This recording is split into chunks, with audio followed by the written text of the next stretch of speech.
गौतम जी, आज आगे बढ़ाएं बात को। आपसे पूछना चाह रहे हैं कि हम लोग बचपन से इतनी पढ़ाई करते हैं, इतने अलग अलग तरह के सब्जेक्ट्स पढ़ते हैं, इतनी सारी बातें सीखते हैं, लेकिन हम लोगों के मन में ये रहता है कि ज्ञान कुछ अलग है। उसको जो उसके पीछे जो मेहनत कर रहे हैं वो लोग अलग प्रकार के हैं, उनका जीवन अलग है। और ये हमारा जो जीवन है, प्रैक्टिकल लाइफ जिसको हम कहते हैं, उसके लिए हमको ये जो नॉर्मल चीज़ें हैं, पढ़ाई लिखाई करो और खूब अच्छे से पैसा कमाओ और इस तरह से जियो, तब आप सक्सेसफुल हैं। मगर फिर भी at the end of it कोई सुखी नहीं। तो इसको किस तरह से देखा जाए? क्या ज्ञानी होने से आदमी सुखी हो जाता है, या क्या करने से हमको जीवन में वो मिले जिससे हमको संतोष हो? सुरुचि जी,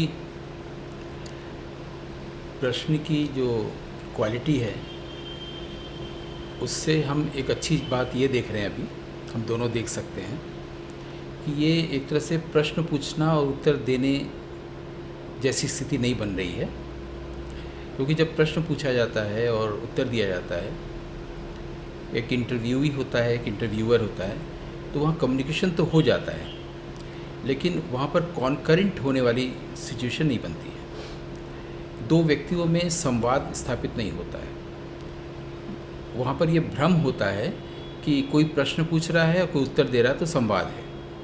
लेकिन हमारे भारतीय विद्या वाङ्मय में संवाद को हमेशा हृदय संवाद कहा गया है। और ऐसा तभी हो सकता है जब दो व्यक्ति एक ही रास्ते पे यात्रा कर रहे हैं, एक ही दिशा में, और जो बात कर रहे हैं उसमें उस बात की अंडरस्टैंडिंग एक हो, शब्दों की परिभाषाएं दोनों के लिए एक हो, दोनों लोग जिन शब्दों का प्रयोग कर रहे हैं वो उसके एक ही लेवल पर जी रहे हों, दोनों एक ही इंटेंसिटी के साथ सुन रहे हों और आगे बढ़ते जा रहे हों, तो उनमें ट्रांसफॉर्मेशन घटेगा, रूपांतरण घटेगा और उत्तरण भी घटेगा, वो ट्रांसेंड कर जाएंगे। अगर संवाद हो रहा है, दोनों एक ही राह पर चल रहे हैं, तो दोनों में बदलाव आता जाएगा और दोनों एक ही पथ के एक ही पथिक हो जाएंगे। तो प्रश्न की क्वालिटी ने मुझे ये कहने पर को प्रेरित किया। अब अगर देखा जाए तो हम दोनों मिलकर ये प्रश्न शायद सामने रख रहे हैं कि एक तरफ देखा जाता है कि कोई बहुत अच्छा कलाकार है, प्रतिभाशाली है, विज्ञानी है, प्रोफेसर है, किसी बड़े पद पर है और उसने पढ़ाई लिखाई की है, उसके अंदर मेधावी है वो, लेकिन वो ह्यूमन बीइंग गुड नहीं है ना। लेकिन माँ बाप या परंपरा उसको पढ़ने भेजती है, उसको पढ़ा लिखा, कल्चर्ड, सुसंस्कृत होने कहती है, और होता भी है एक अर्थ में।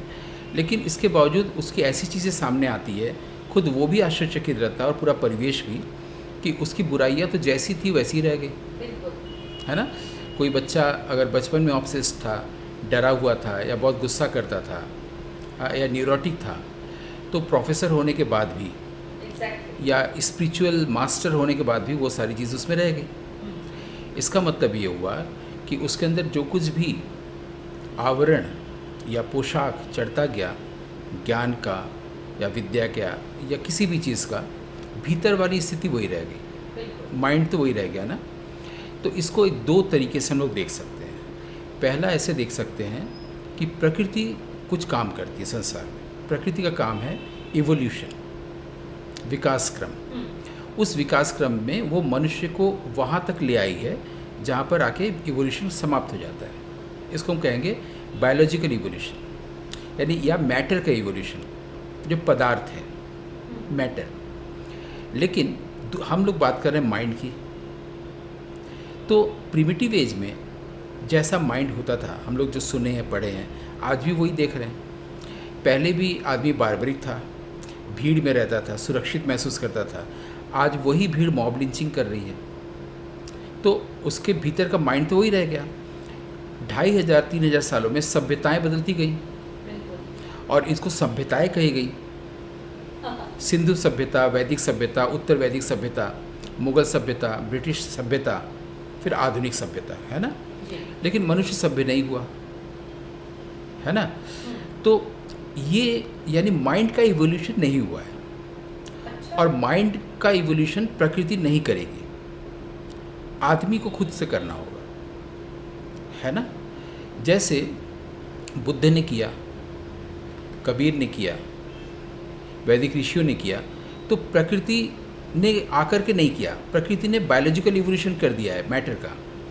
व्यक्ति जिसने जिसने किया है उसको उसके अंदर रूपांतरण हुआ है, उसका उत्तरण हुआ है, ट्रांसेंडेंस हुआ है ना। तो एक तो ये क्लियर हो जाता है कि हर व्यक्ति को खुद अपना करना होगा। दूसरी बात है कि वो आदमी सब कुछ कर लिया, पढ़ लिख लिया, कई भाषाएं जान गया, वो बहुत प्रॉम्प्टली बात कर सकता है, इंटेलिजेंट है, चीज़ों को अच्छे से ग्रहण कर सकता है, बहुत अच्छे से रिफ्लेक्ट कर सकता है, कंट्रोल कर सकता है, एडमिनिस्ट्रेटर हो सकता है, लेकिन उसके भीतर का अवगुण तो वही रह गया। यानी उसके भीतर का जो माइंड है, गुण और अवगुण की जो जगह है, उसका इससे कोई लेना देना नहीं है।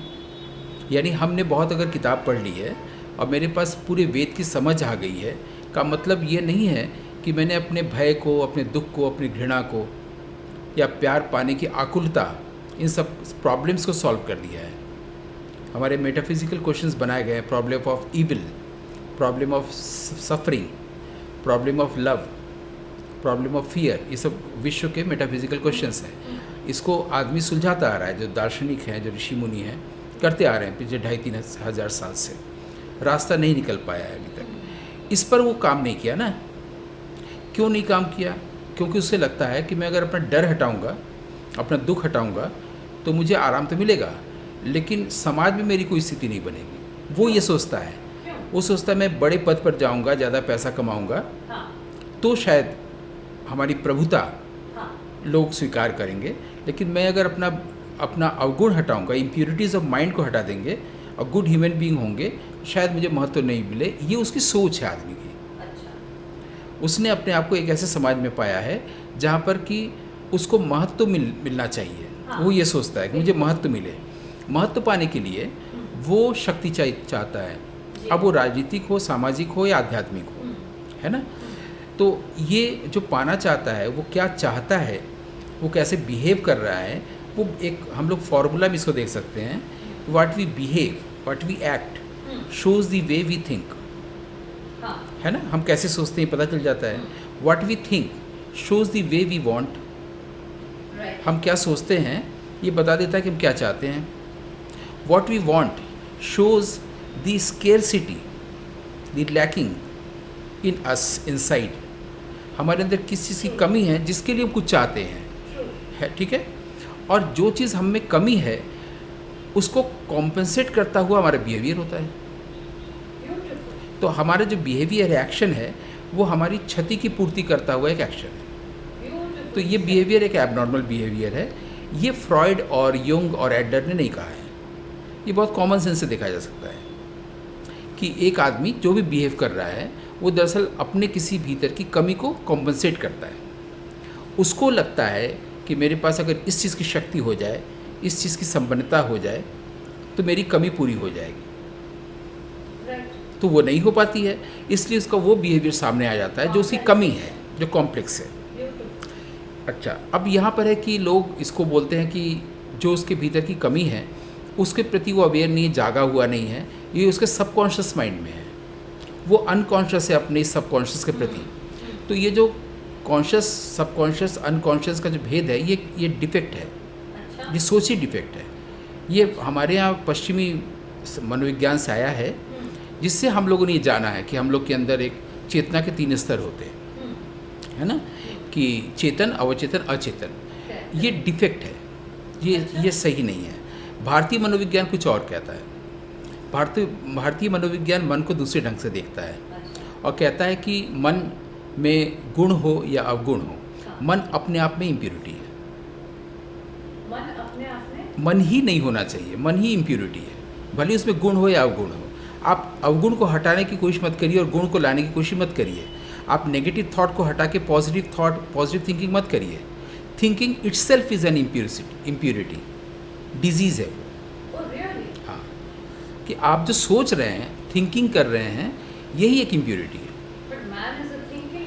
Because man has given supreme intelligence to thought. यही तो उसका रॉन्ग टर्न हुआ है पूरी सभ्यताओं में। उसने थॉट को सुप्रीम इम्पोर्टेंस दे दिया है। इससे सोचता है कि हम अच्छा सोचेंगे तो अच्छा होगा, बुरा सोचेंगे तो बुरा होगा। लेकिन जो सोचेंगे, सोचना है, यही तो उसके अंदर बुराई आ गई है। प्रकृति ने उसको ऐसा नहीं बनाया था। सोचने में क्या बुराई है, इसको हमको पहले समझना चाहिए।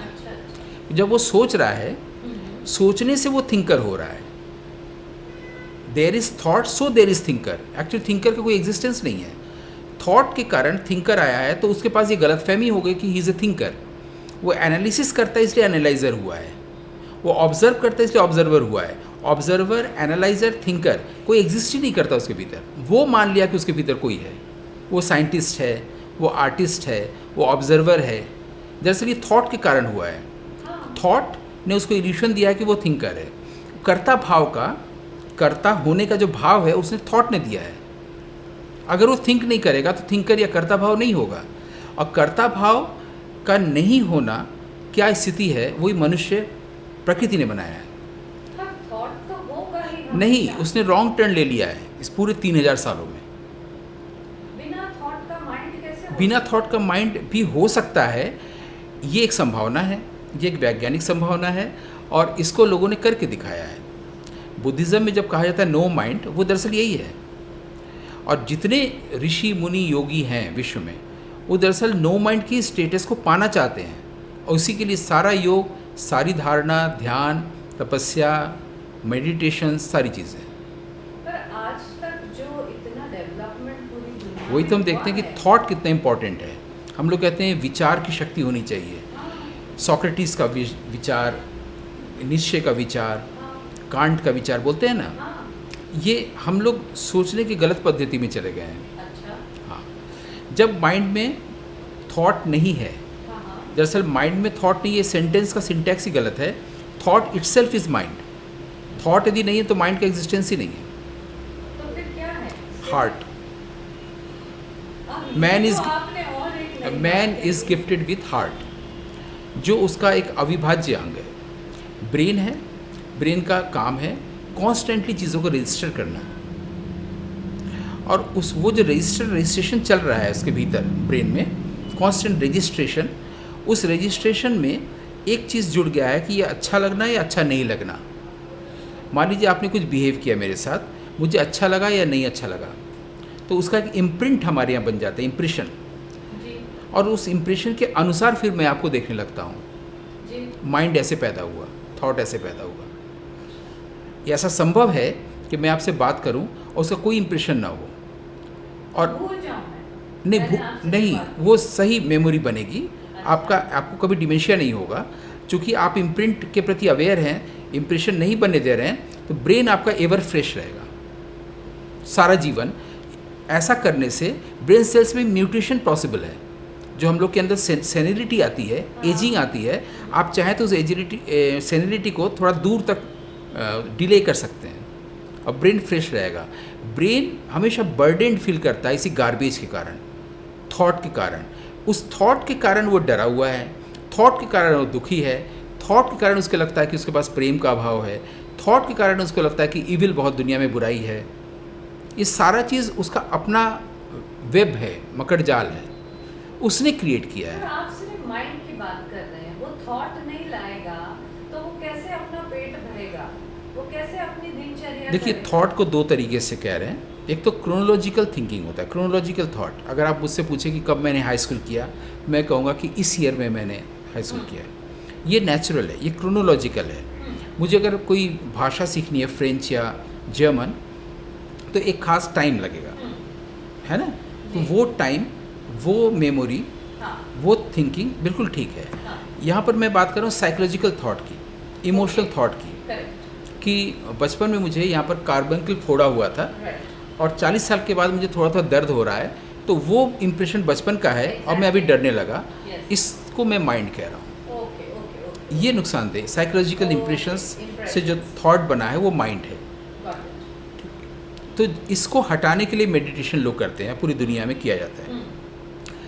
अब एक तो वो लोग हैं, योगी हैं, जो लोग मेडिटेट करते हैं, थॉट को देखते हैं और थॉट को आने देते हैं, जाने देते हैं। दूसरे लोग होते हैं आर्टिस्ट, वो ये ऐसा नहीं करते हैं। इस दुनिया में कभी देखा नहीं गया कि कोई साइंटिस्ट या आर्टिस्ट मेडिटेट कर रहा है फिर वो अपना काम करने जा रहा है। कभी विश्व के किसी भी आर्टिस्ट ने या साइंटिस्ट ने योगा या मेडिटेशन नहीं किया है ना, क्योंकि उनका आर्ट या काम जो है वो दैट इटसेल्फ इज़ मेडिटेशन। तो वो जब वो काम करते हैं तो वहाँ पर माइंड की भूमिका कम होती है अच्छा। आर्टिस्ट के लिए, हार्ट की भूमिका ज़्यादा होती है। मैं यहाँ पे आपको रोकना चाहूँगी। जैसे किसी फिल्म में एक सस्पेंस कहीं खुलता है और इंटरवल घोषित हो जाता है, वैसे आपने सीधे एक जंप लगाई है माइंड से हार्ट पर। तो हम लोग इसको यहाँ पे ज़रा एक पॉज लेते हैं और अगले सेशन में आपसे बात करेंगे इसके बारे में। बिल्कुल। एक बात और जो आपकी बातों से ध्यान में आई कि आदमी हर एक चीज़ पावर के लिए करता है क्योंकि उसको अभाव महसूस होता है या इतनी सारी जिन जिन अलग अलग चीज़ों की स्कैर्सिटी महसूस होती है उसका कॉम्पेंसेशन बिहेवियर वो करता है। तो जिस तरह से आपने मेडिटेशन और योगी और आजकल के जो न्यू एज स्पिरिचुअलिज्म जो बहुत हम सब जगह बड़े बड़े गुरु देखते हैं, उनमें भी कहीं भी पावर नहीं है, ऐसा नहीं। ऐसा लगता है कि वो भी सारा पावर के लिए ही सब कुछ हो रहा है, नंबर 1। एंड नंबर 2, ये बार बार हमसे कहा जाता है कि you should keep a positive thinking, you should keep a positive thinking. तो आपके कहने के हिसाब से पॉजिटिव या नेगेटिव दोनों निषेध, हमको दोनों ही नहीं। इस प्रसंग को अगर हम लोग एक वाक्य अच्छा बना लें, हाँ अपनी वाग्मिता ठीक कर लें, जी वो ये कि व्यक्ति शक्ति चाहता है, जी इसका मतलब है अपने आप को शक्तिहीन फील कर रहा है, Exactly. ये थॉट है। हाँ हाँ हाँ ऐसा एक्चुअली नहीं है, करेक्ट। बस वो थॉट से हट जाए, माइंड से हट जाए। लेकिन थॉट से हट जाने पर उसको पता नहीं कि क्या होगा, इसलिए मैं कह रहा हूँ कि वो हार्ट में आ जाए। अगर वो हार्ट में आएगा तो माइंड को प्रॉपर प्लेस मिल जाएगा ब्रेन में। तो थॉट से कैसे हटना, इस पर और हम लोग heart बात पर कर आना, सकते हैं। इस पर हम लोग बात बिल्कुल। Thank you.